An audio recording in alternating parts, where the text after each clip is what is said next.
name's Calum. And I'm Jess. And we're here in the Vicarage Gardens over at St Michael and All Angels Parish Church. The last few months have been strange and completely out of the normal world. For church, our buildings have been shut, public worship got suspended, and we're only just beginning to resume some of those things. For Jess and I, both as ministers in the Church of England and as a married couple as well, life has been interesting, trying to work out how we do the jobs that we're paid to do, but how we live out our calling as ministers of God's kingdom, as ministers of his church. When churches were originally shut as the UK was going into lockdown, the Church of England boldly proclaimed through its bishops that the church is changing. I wasn't quite sure that was the right press statement at the time, but it's clear that the church has changed and that the church will continue to change. And certainly for us, a big part of that change has been the church in the digital sphere and needing to provide resources and engage with people online and not just expect some sort of engagement on a Sunday. So that's where this video comes in. Do you want to explain a little bit about what we're hoping to do on a weekly basis? So if you followed any of the online services on Sunday mornings, the last one that we did was just us having a conversation. Afterwards we felt it was probably just us rambling, and so that may well be what this is again, but we felt during lockdown that actually it was really important to engage with people about issues of life and faith. And so really we just want to encourage people by sharing something of our story, something that we've learned during lockdown, maybe our hopes and dreams for the future as we move forward with this. But we're really just going to have a conversation with each other each week about something different. The next few weeks we're going to be particularly thinking about what it means to be a Christian community, particularly in a kind of post-lockdown or semi-lockdown as we're currently in world, and what that means for us personally, and what that might mean for our communities both in Bramwell and in Stockport. Yeah. So I've been vicar here at St Michael's for 18 months almost now. I've been here just over 3 years. And Jess, you've been a curate at Bowden for the last 3 years. Just shy of, having maternity leave. And now you're associate minister over in Stockport, which includes the Church of St Mary's, St Thomas's and St Luke's over in Bridlington. Mm-hmm. So we live in Bramwell, but we minister in two very different communities, and actually it's probably more than two different communities, because in a town Stockport and Bridlington is probably different in itself. So we're learning what it means to be a family that ministers and cares for people in different locations, but also how do we do that when the UK is kind of still on this brink of going into lockdown or not going into lockdown. I think the biggest learning thing for me over the last few weeks is how do we do community? For me, the heart of being church is about community. It's about being a church family. I think we're going to talk about that in a couple of weeks' time.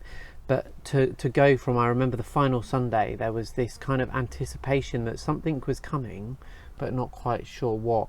And we were expecting to meet the following Sunday, during which Samuel was going to be baptised. Yep. And for us, that was going to be a really important occasion because our families were going to be there, friends that had supported us throughout our lives since we met each other were going to be there, but our church families were going to be there as well. So it was going to be a really big celebration for us, and we were already in the kind of anxiety of, is this actually going to happen or not?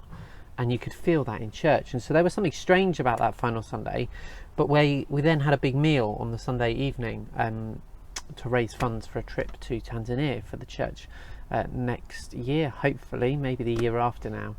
And then all of a sudden church was gone. Within a couple of days we were told that churches were to shut and communities were to stop meeting. And I remember the sense of grief at that point of being lost with community. I know you felt it as well. Why is community so important for you, Jess?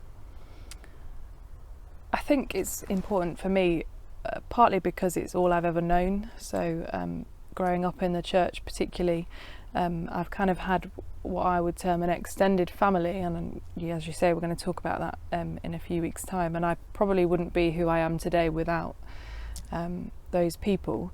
And so I guess that whole, that phrase, it takes a village to raise a child. Yeah. I think I'm a big advocate of that, because I think, I'm living proof that is true, and I think that's our hope for Samuel as well.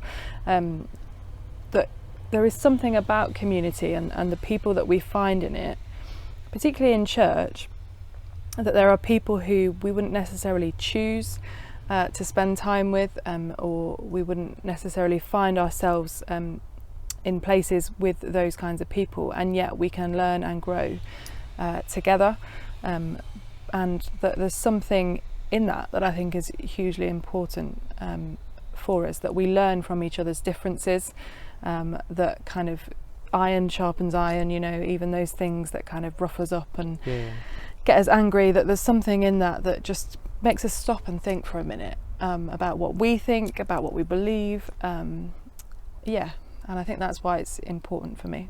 Yeah, I think I became a minister or a priest in the Church of England because as I was preparing to graduate and they were forcing us to think about jobs, I didn't want to sit behind a desk. That was not my ideal. That was not anything I ever wanted to do. Interestingly, how I've spent quite a lot of time behind my desk recently. I wanted to be out there with people, spending time with people, sharing time with people.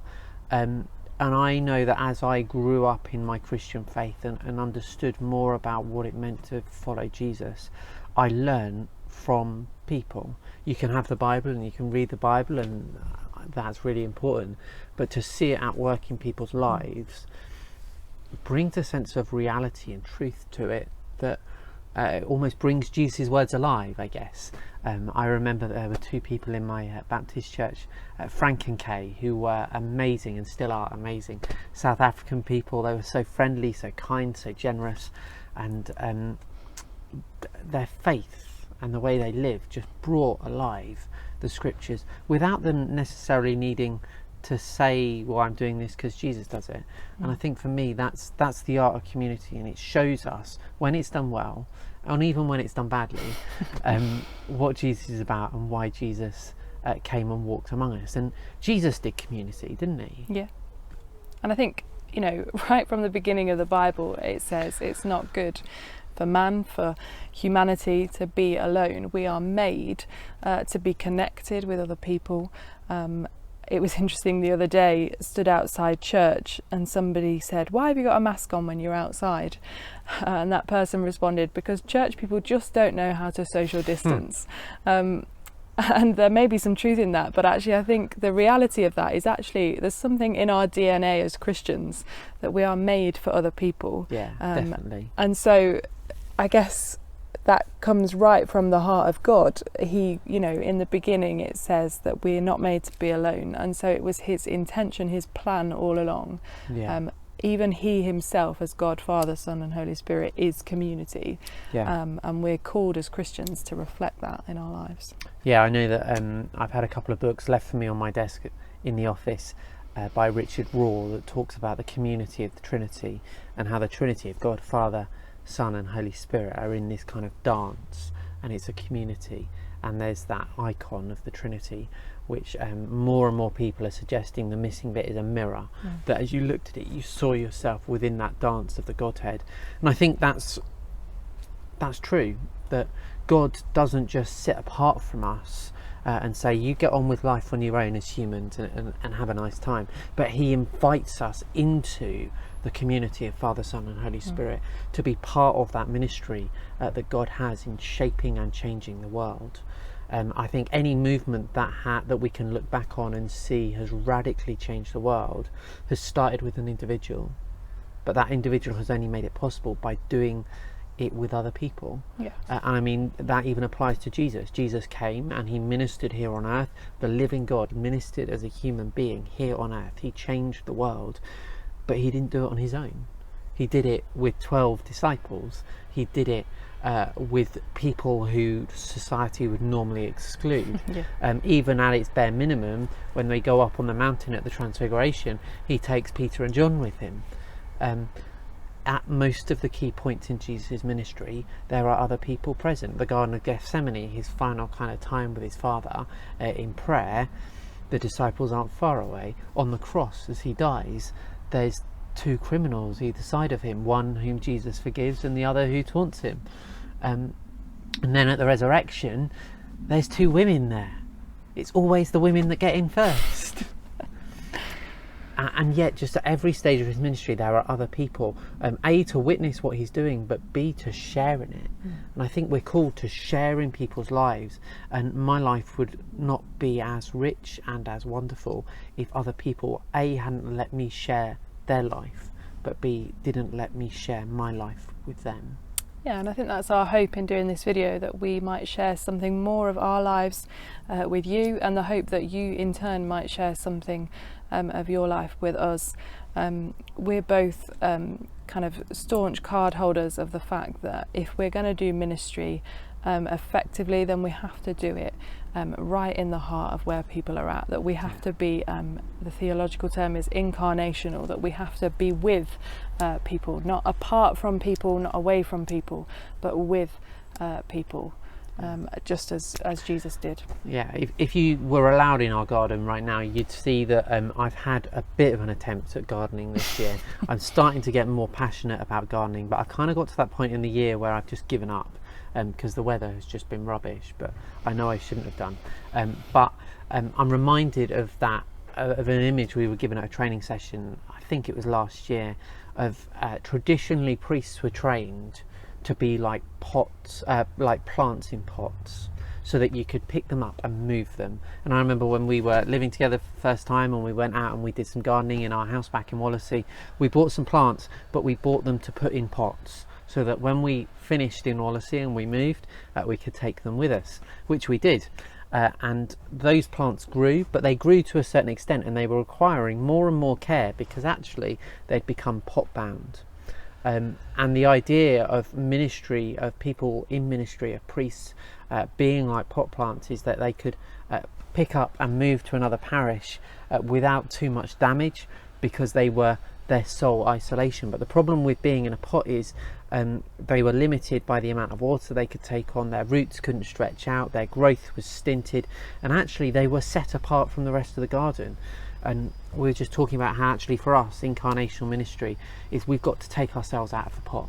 We've got to root ourselves in the ground in which we are, so that A, we grow as people, but also that we interact with the other bits of the garden around us, with the other people around us, because plants thrive off each other and people thrive off each other. And interestingly, some of those plants that we potted in our curacy house in Wallasey, we actually during lockdown took them out their pots and planted them in the ground of the vicarage. And I went in and got Jess and told her to come out into the garden and help me, and she thought I was being stupid. But it was a really profound moment for me of taking things that we had cared for and kept separate and putting them in the garden here in the vicarage, and saying, actually, we're staying here for some time, and these are the people God has called us to, and they're the people that we want to do life with, and really encouraged to see what the blessings of that might be over the next couple of years, as we embrace the fact that the church is changing whilst also trying to hold on to some of what used to be as well.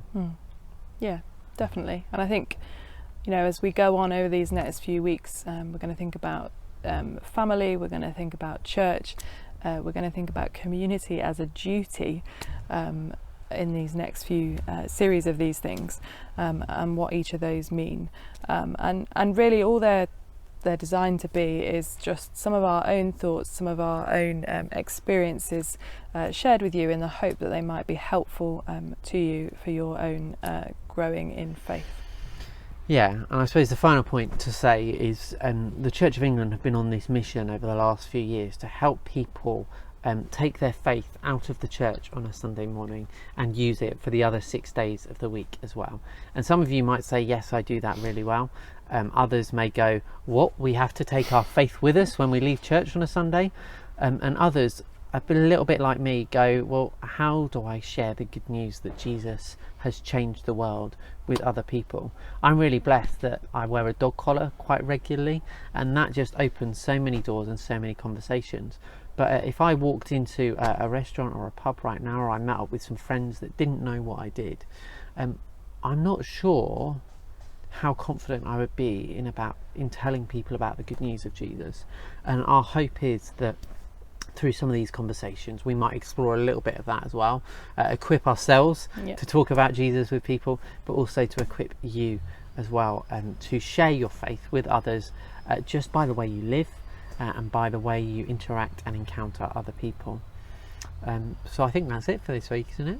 Yeah, I think so. But just to say, do get in touch with us. Do let us know if you think this is going to be a good thing, if you are finding it helpful, or if there's anything you particularly want us to talk about. As I say, we've got a kind of set plan for the next few weeks, but we're really open to doing stuff that is going to be most fruitful for those who are joining us on this journey. And if you all say, well, that was a waste of my time, what was the point in that, we can quite easily stop doing this and we'll just sit in the garden on a Tuesday when we record it and have some time off.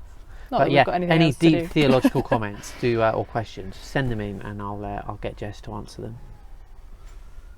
If you say so. Great. Well, that's it. Episode 1 done. See you next week when we're going to be thinking about community as family, I think. So what does community mean in terms of being a family? So see you next week.